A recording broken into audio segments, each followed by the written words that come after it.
भतीजे पर गर्व है। वीरू जो भी कर रहा था इस परिवार की भलाई के लिए कर रहा था। अगर रुद्र आज नहीं आता तो हम तो इस परिवार की इज्जत बचा ही लेते। अम्मा जी आप ही बताइए, आप तो इस काम की करता करता है ना, आपके सामने आप भी नहीं उठा के देख सकते।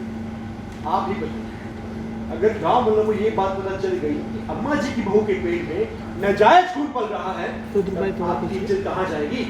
सिर्फ गांव वालों के सामने हमारी इज्जत बचाने के लिए तुम किसी का खून कर दोगे? अगर तुम्हारे मन में कोई दुविधा थी तो आकर हमसे बात कर सकते थे।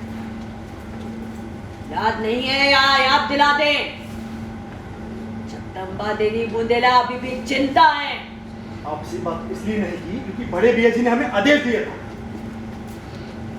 हमें जब भैया जी ने आदेश दिया हमें भी झटका लगा कि वो अपने ही परिवार की बहू को क्यों जान लेना चाहते।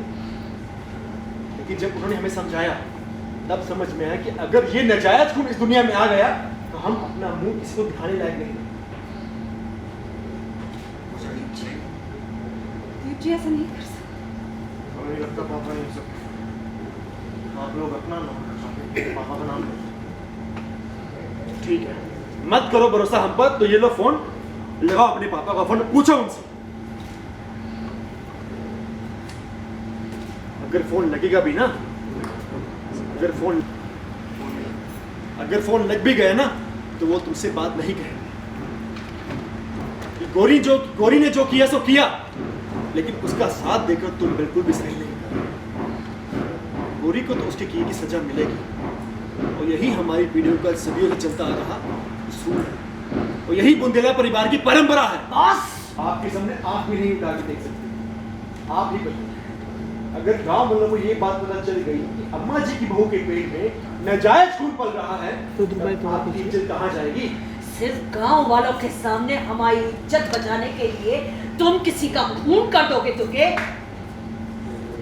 अगर तुम्हारे मन में कोई दुविधा थी तो आकर हमसे बात कर सकते थे। याद नहीं है या याद दिला दे, जगदम्बा देवी बुंदेला अभी भी चिंता है।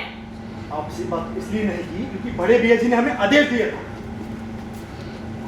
हमें जब भैया जी ने